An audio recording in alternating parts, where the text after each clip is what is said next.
Mark chapter 1 verse 32 reads, "At evening, when the sun had set, they brought to him all who were sick and those who were demon-possessed." This verse captures a moment of divine encounter that is both profound and unsettling. The evening had come, the sun had set, and the darkness of night began to descend. It was in this moment that the people brought to Jesus all who were afflicted by sickness and possessed by demons. The setting sun marked the end of a day, but for these tormented souls, it marked the beginning of a new hope. Hope in the only one who could truly deliver them.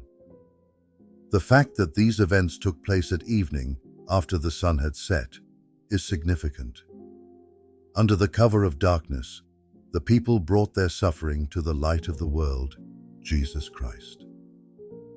This contrast between the darkness of night and the light of Christ is not merely symbolic. It is a profound truth that echoes throughout the scriptures. In John chapter 1 verse 5, it is declared, "And the light shines in the darkness, and the darkness did not comprehend it." The darkness could not overcome the light then, and it cannot overcome it now.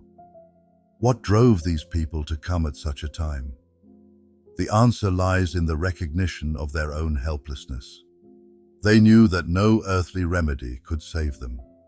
Their only hope was in the one who had already demonstrated his power over sickness and demons earlier in the chapter. In Mark chapter 1 verses 23 through 26, we see Jesus casting out an unclean spirit, commanding it to leave a man, and it obeys immediately. This is not mere superstition or a cultural expression of the time. It is a demonstration of the sovereign authority of Christ over the spiritual realm.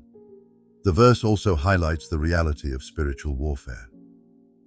The presence of demon-possessed individuals among the sick shows that the battle is not merely physical, but spiritual.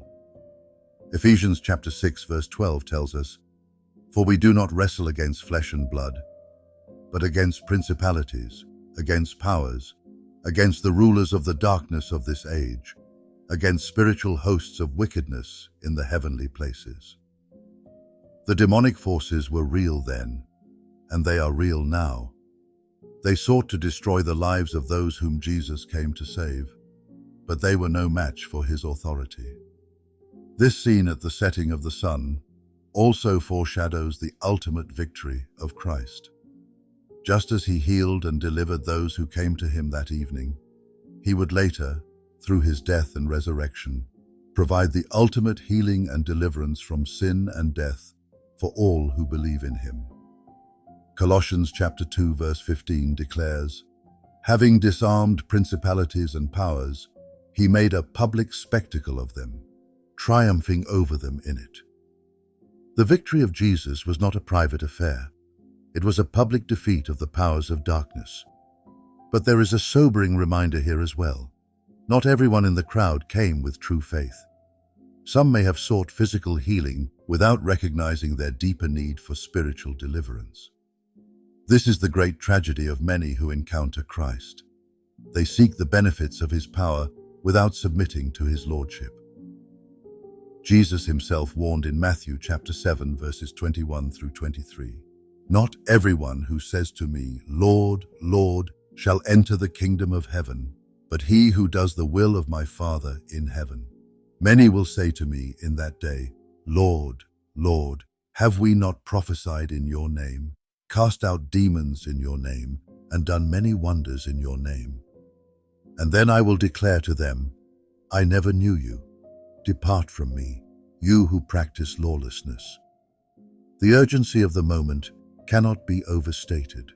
As the sun sets on each of our lives, the question remains, have we truly come to Christ in faith, seeking not just temporary relief, but eternal salvation?